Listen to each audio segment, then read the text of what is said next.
حي على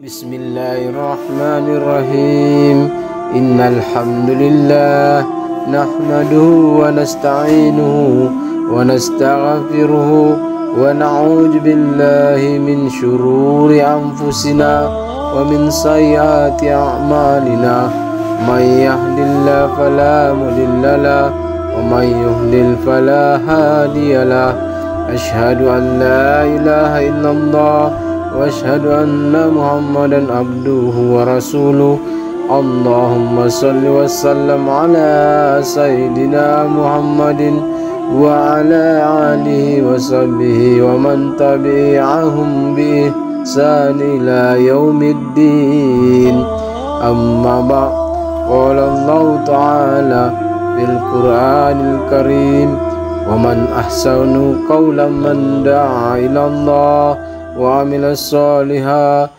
وقال innani minal muslimin.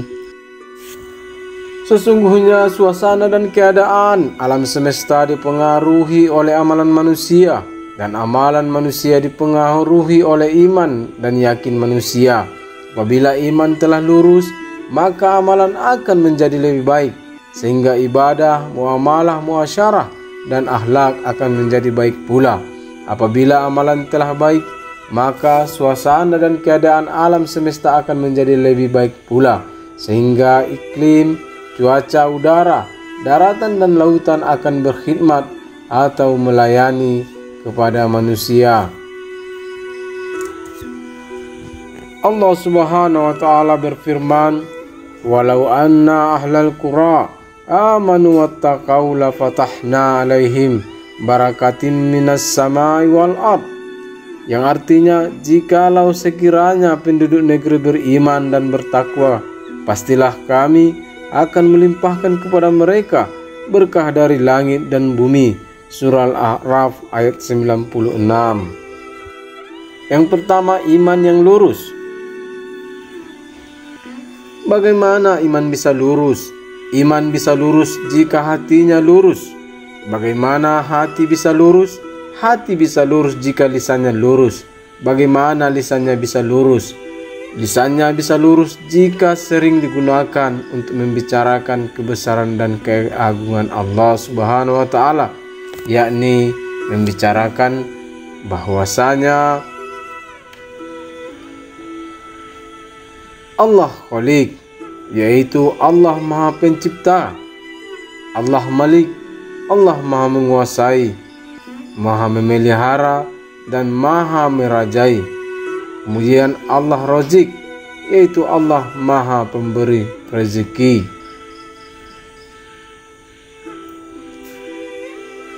Apabila tiga perkara tersebut sering dibicarakan, maka akan menimbulkan sifat qanaah.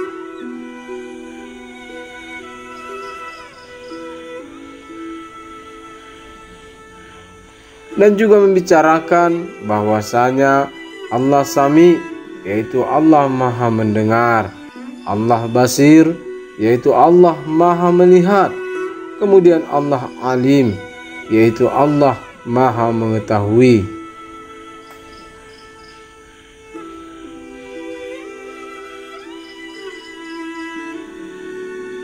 Apabila tiga perkara tersebut sering dibicarakan, maka akan menimbulkan sifat takwa.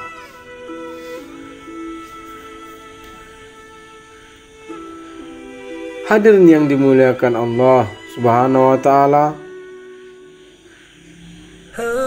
Yang kedua, iman yang rusak.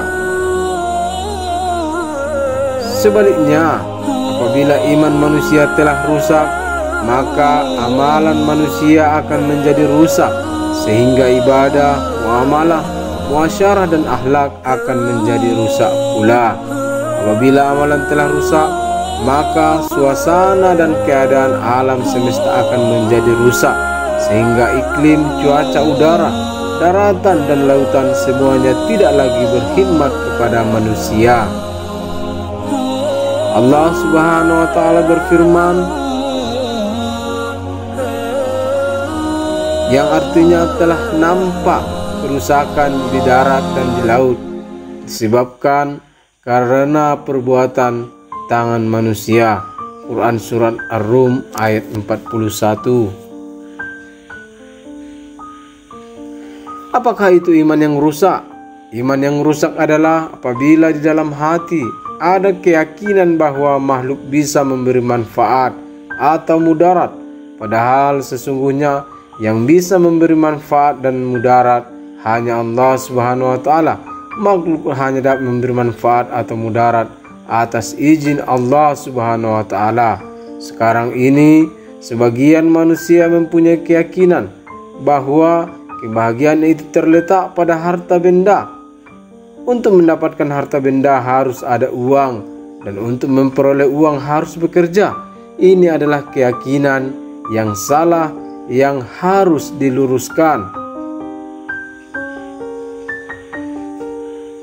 Hadirin yang dimuliakan Allah Subhanahu wa taala, yang ketiga, nafi isbat. Sesungguhnya harta itu tidak bisa mendatangkan kebahagiaan, tetapi Allah yang mendatangkan kebahagiaan. Harta bisa mendatangkan kebahagiaan itu berhajat kepada Allah, dan Allah mendatangkan kebahagiaan tidak berhajat kepada harta. Jika Allah kehendaki dengan harta akan datang kebahagiaan, dan jika Allah kehendaki harta tidak datang kebahagiaan. Dan jika Allah kehendaki pula tanpa harta, Allah berkuasa mendatangkan kebahagiaan.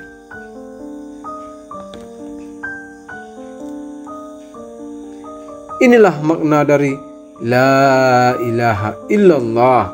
Sesungguhnya uang tidak bisa mendatangkan harta, tetapi Allah yang mendatangkan harta. Uang tidak bisa mendatangkan harta berhajat kepada Allah, dan Allah mendatangkan harta tidak berhajat kepada uang. Jika Allah berkehendak dengan uang akan datang harta, dan jika Allah berkehendak dengan uang tidak datang harta. Dan juga jika Allah berkehendak tanpa uang, maka Allah berkuasa untuk mendatangkan harta.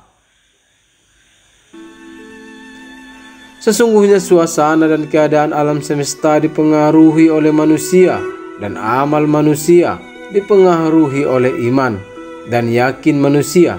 Apabila iman telah lurus, maka amalan akan menjadi baik, sehingga ibadah, muamalah, muasyarah dan akhlak akan menjadi baik pula. Apabila amalan telah baik, maka suasana dan keadaan alam semesta menjadi baik pula, sehingga iklim, cuaca, udara, daratan, dan lautan akan berkhidmat atau melayani kepada manusia.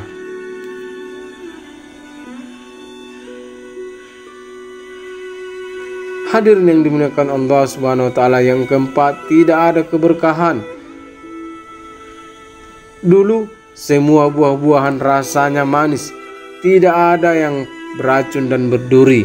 Ketika putra Nabi Adam alaihissalam yaitu Qabil menumpahkan darah di muka bumi dengan membunuh adiknya sendiri Habil, maka dengan kudrat dan iradatnya Allah Subhanahu wa taala mengubah buah-buahan itu, sebagian ada yang pahit, berduri dan beracun.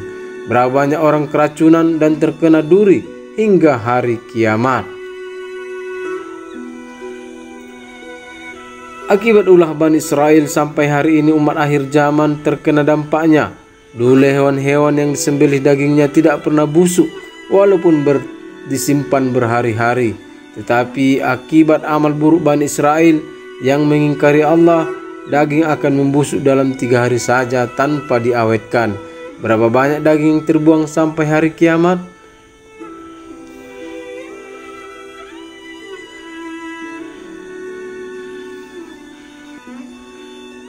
Begitu pula sejak Qarun laknatullah alaih menimbun-nimbun harta, sehingga hartanya menimbunnya dengan gempa bumi, dan dampaknya sampai hari ini.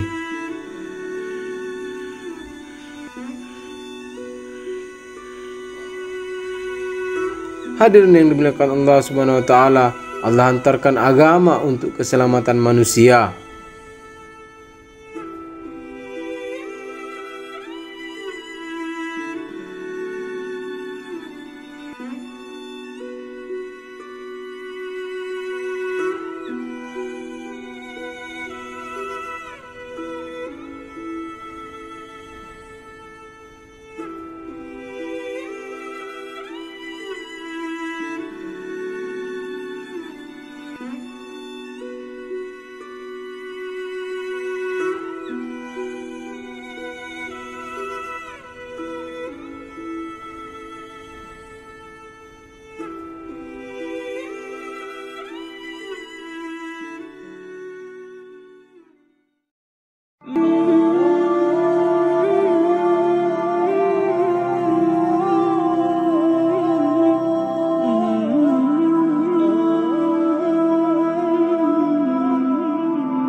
Ulama mengatakan bahwa hari ini agama, yaitu iman dan amal, telah terlepas dari kehidupan kita dan umat manusia. Orang-orang tidak merasa menyesal jika tidak mengamalkan agama, sementara hubungan dengan rumah sangat kuat, sehingga apabila rumah terbakar merasa sangat sedih. Hubungan dengan pekerjaan sangat kuat, sehingga tidak mau meninggalkan pekerjaan walaupun untuk sementara. Hubungan dengan anak istri sangat kuat, sehingga apabila mereka sakit akan ikut bersedih dan berusaha mencari cara penyembuhannya. Namun jika agama yang sakit tidak merasa sedih, tenang-tenang saja.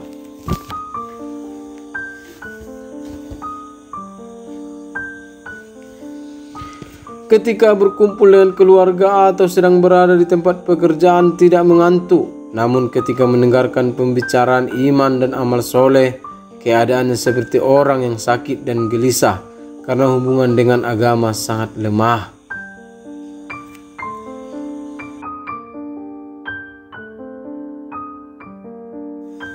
Sebagaimana hubungan pedagang dengan tokonya, setiap hari ia datang ke toko, memikirkan kemajuan tokonya.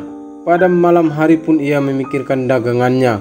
Begitu pula apabila hubungan dengan agama kuat, maka setiap hari yang dipikirkan adalah agama.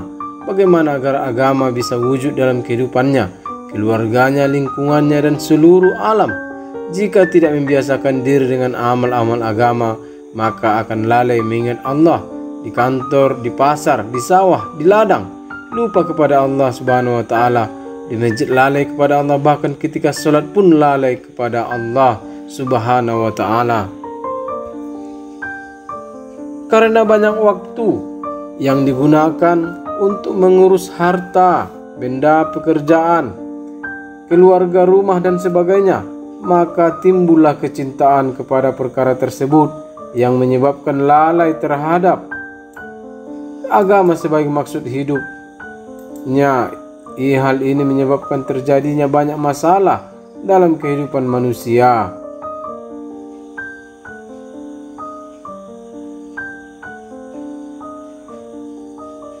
Abdullah bin Umar radhiyallahu an berkata bahwa Rasulullah sallallahu alaihi wasallam bersabda, "Wahai kaum muhajirin, ada 5 hal yang apabila kalian melakukannya maka bencana akan menimpa kalian. Semoga Allah Subhanahu wa taala menghindarkan kalian dari perbuatan itu."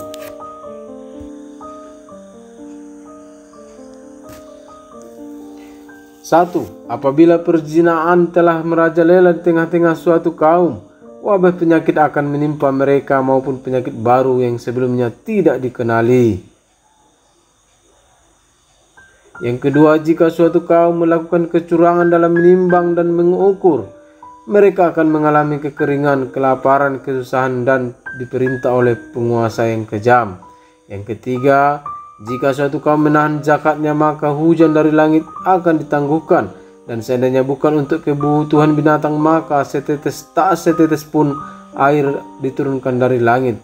Yang keempat, suatu kaum yang melanggar perjanjian mereka dengan Allah dan Rasulnya, mereka pasti akan menjadi kelinci percobaan musuh. Yang kelima, suatu kaum yang menetapkan hukum yang tidak adil akan ditimpa perang saudara dan pemberontakan. At-Targhib wa Tarhib. Rasulullah sallallahu alaihi wasallam bersabda, apabila umatku mulai membenci ulama dalam hatinya, apabila mereka membangun pasar dan tempat perbelanjaan dengan megah, dan apabila mereka mengadakan pernikahan hanya karena kekayaan, bukan karena ketakwaan, kesalehan, dan akhlak yang baik orang yang akan dinikahinya, maka Allah akan menurunkan 4 bencana kepada mereka, berupa kelaparan, kezaliman penguasa, ketidakjujuran pejabat dengan urusan mereka, dan serangan musuh hadis riwayat Muslim. Perubahan apapun yang terjadi pada suasana dan keadaan, namun perintah Allah Subhanahu wa taala tidak akan pernah berubah sejak zaman Nabi Adam alaihissalam hingga hari kiamat. Ali karamullah wajhahu berkata, kemalasan beribadah, kekurangan rezeki, dan kekurangan kedamaian adalah balasan atas dosa tarikul khulafa. Umar radhiyallahu an berkata, aku telah diberitahu bahwa Nabi Musa alaihissalam atau Nabi Isa alaihissalam pernah bertanya kepada Allah Subhanahu wa taala, apakah tanda keridhaanmu kepada umat ini? Allah Subhanahu wa taala menjawab, tandanya adalah pada saat mereka menyemai benih di ladang, aku mengirimkan hujan, dan pada musim panen aku menahan hujan. Urusan pemerintahan mereka aku serahkan ke tangan yang berhati lembut, dan urusan harta benda mereka aku serahkan kepada orang yang dermawan. Kemudian mereka bertanya, dan apakah tanda ketidakridhaanmu terhadap umat ini? Allah Subhanahu wa taala menjawab, tandanya adalah pada musim menyemai benih di ladang aku menahan hujan, dan pada musim panen aku mengirimkan hujan lebat. Urusan pemerintahan aku serahkan ke tangan orang-orang jahil, dan urusan benda mereka aku serahkan pada orang yang kikir. Ad-Durrul Mansur.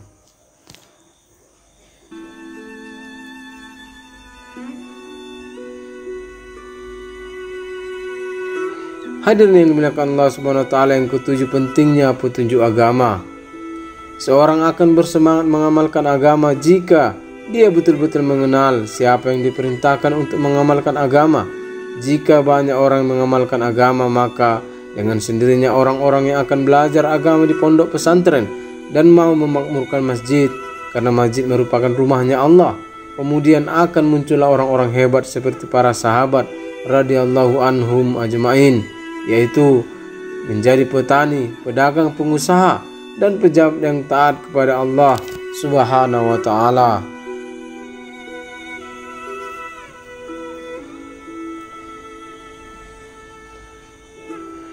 Akan tetapi bila agama tidak hidup, maka akan lahir para penjahat, pecinta-pencinta dunia, dan ahli-ahli dunia yang soleh sangat kurang, 1000 berbanding 1. Petani, pedagang, pejabat tidak soleh, bahkan santri dan ustaznya tidak soleh.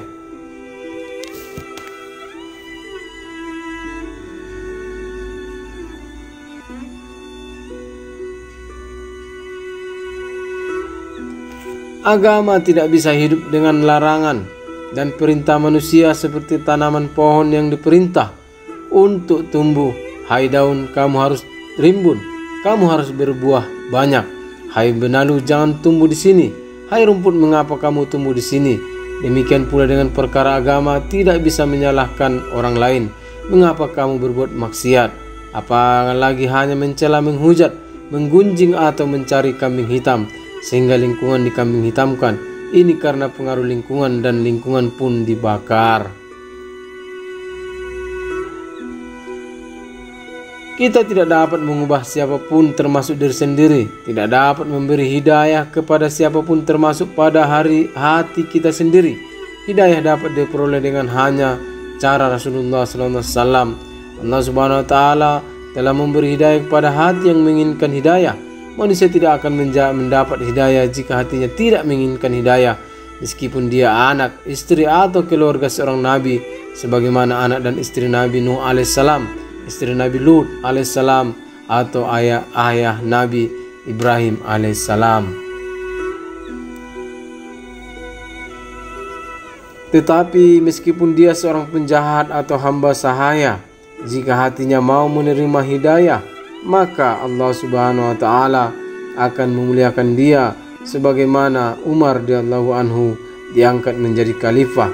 Padahal pada masa jahiliyah beliau pernah membuat berhala dan roti, dan ketika lapar dia memakan berhala itu. Sebagian sahabat tidak percaya jika Umar radhiyallahu anhu memeluk Islam, maka mereka berkata, saya lebih percaya jika kudanya Umar masuk Islam.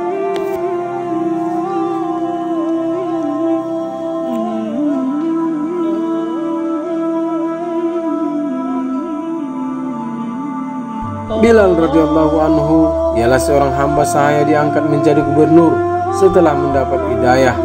Ikrimah radhiyallahu anhu adalah seorang kafir Quraisy, yaitu putra Abu Jahal yang sangat membenci Rasulullah SAW. Ia menghindar dari hidayah. Ia mengatakan kepada kaumnya, saya tidak akan memeluk Islam sampai mati. Tetapi ia dikejar hidayah. Ia meninggalkan kampung halamannya dengan menumpang sebuah kapal. Namun di atas kapal ia mendengar seorang mengucapkan kalimat la ilaha illallah. Padahal ia melarikan diri karena kalimat itu, dan dia tidak bisa mengelak. Ia terkurung oleh hidayah, akhirnya menerima hidayah. Setelah kembali pada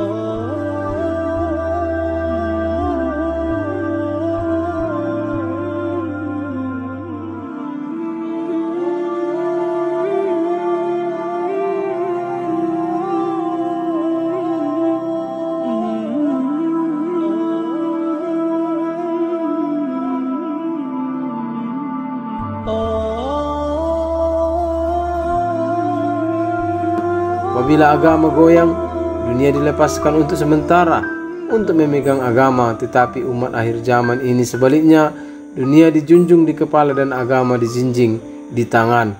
Apabila dunianya bergoyang, agama rela dilepaskan. Hadirin yang dimuliakan Allah Subhanahu wa Ta'ala, yang kedelapan pentingnya amal agama dan berkorban untuk agama. Seluruh sahabat radhiyallahu an telah berkorban dengan menjalani kehidupan dunia dengan kesederhanaan yang maksimal. Bahkan rumah, pakaian, dan makanan Rasulullah SAW sangat sederhana. Bagaimana mengerahkan seluruh kemampuan dan potensi yang ada pada diri untuk usaha agama, seluruh apa yang dimiliki untuk agama. Agama hanya akan wujud dengan pengorbanan. Pertolongan Allah Subhanahu wa Ta'ala akan datang pada umat apabila berkorban untuk agama, sebagaimana Abu Bakar radhiyallahu anhu berkorban sampai habis hartanya untuk agama.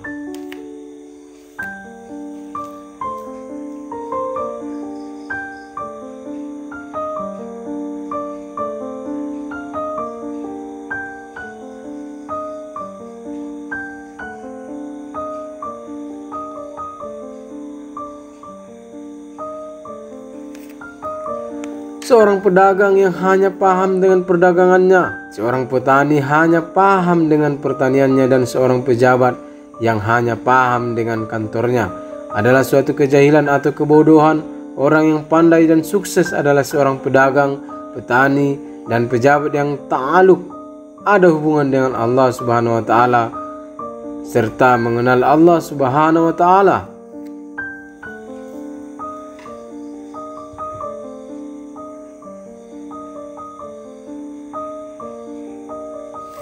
Apabila hubungan dengan Allah baik, maka percakapan, pendengaran, dan penglihatan akan baik, sehingga segala gerak-geri akan menjadi baik.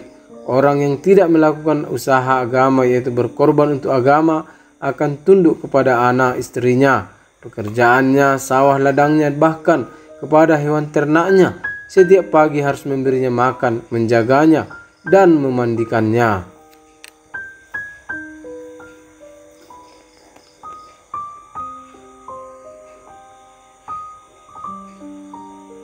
Orang yang mengamalkan agama berbeda dengan pemilik agama. Pengamal agama seperti pekerja toko yang hanya mengharap gaji dari pekerjaannya. Pemilik agama seumpama pemilik toko. Dia selalu berpikir bagaimana usahanya bisa maju, bagaimana seluruh karyawannya bisa hidup makmur. Jika hanya mengamalkan agama, ibadah sendiri, wirid, munajat sendiri, tidak punya tanggung jawab agama, ia bukanlah pemilik agama. Oleh karena itu, perbaikilah hubungan dengan Allah dan hubungan dengan manusia dan makhluk Allah yang lain.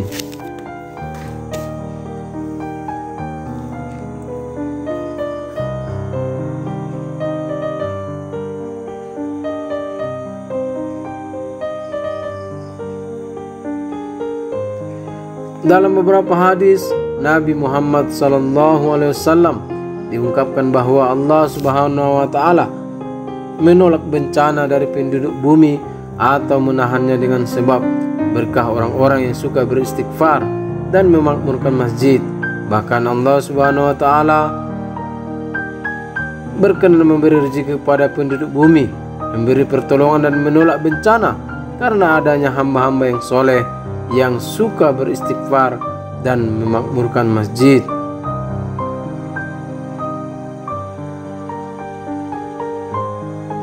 Oleh Imam Tabrani dalam Al-Kabir dan Imam Baihaqi dalam Al-Sunan dari Mani' ad-Dailami radhiyallahu an, ia menyatakan bahwa Rasulullah sallallahu alaihi wasallam bersabda,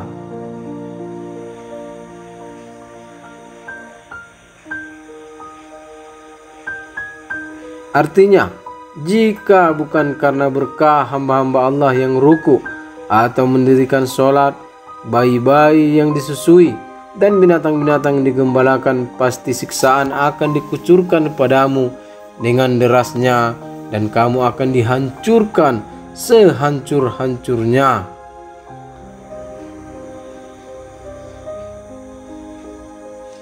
Jabir bin Abdullah radhiyallahu an mengatakan bahwa Rasulullah sallallahu alaihi wasallam bersabda,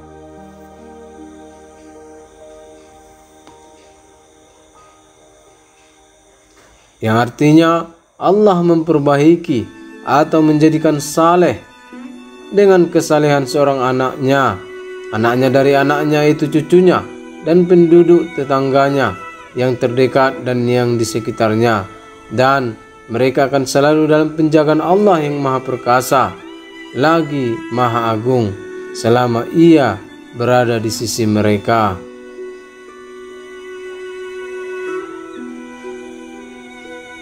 Abdullah bin Umar radhiyallahu an juga pernah mengatakan bahwa Nabi sallallahu alaihi wasallam bersabda, yang artinya sesungguhnya Allah Subhanahu wa Ta'ala dengan berkah muslim yang soleh menolak bencana atau musibah dari 100 penduduk rumah dari tetangganya. Hadirin yang dimuliakan Allah Subhanahu wa Ta'ala, yang ke-9, tanggung jawab umat akhir zaman adalah dakwah.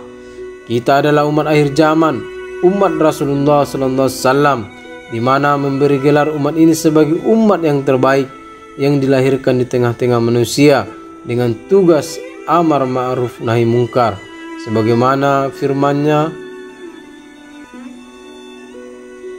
kuntum khaira ummatin ukhrijat lin-nas ta'muruna bil ma'ruf wa tanhauna 'anil munkar wa tu'minuna billah. Artinya, kalian adalah umat yang terbaik yang dilahirkan untuk manusia menyuruh kepada yang ma'ruf dan mencegah dari yang mungkar, dan beriman kepada Allah. Surah Al-Imran 110. Hari ini agama Islam bisa sampai ke tempat kita dan ada pada umat seluruh alam, tumbuh berkembang atas pengorbanan harta, jiwa raga, tetesan darah para syuhada, dan tetesan air mata Nabi dan para sahabat. Nabi SAW telah memberitahu bahwa sebelum datangnya hari kiamat, Islam akan kembali jaya. Tanda-tandanya adalah umat paham agama, orang-orang berbondong mengamalkan agama, sehingga laki-laki balik memakmurkan masjid, wanita tutup aurat secara sempurna, menyuruh suami dan anak-anak keluar di jalan Allah, mendidik anak secara Islam sehingga menjadi alim, alimah, dai-daiyah, hafiz, hafizah, dan abid, abidah, dan mujahid, mujahidah. Ini semua bisa terwujud manakala menangguhkan 8 perkara, yaitu menangguhkan keperluan bapak, anak, saudara, istri, keluarga, harta yang diusahakan, perniagaan yang ditakuti kerugiannya, rumah yang dicintai.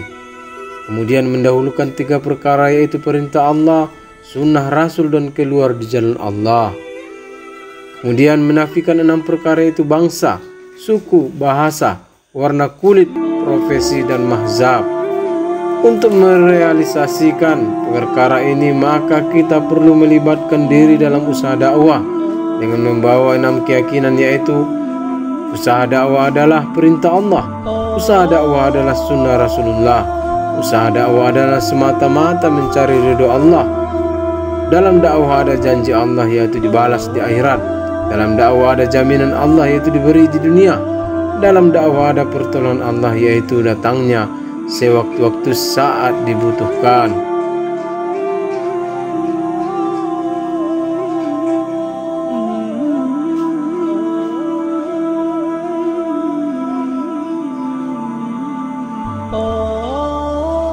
Hai umat Nabi, jadikanlah dakwah sebagai maksud hidup, hidup untuk dakwah, dakwah sampai mati, mati dalam dakwah.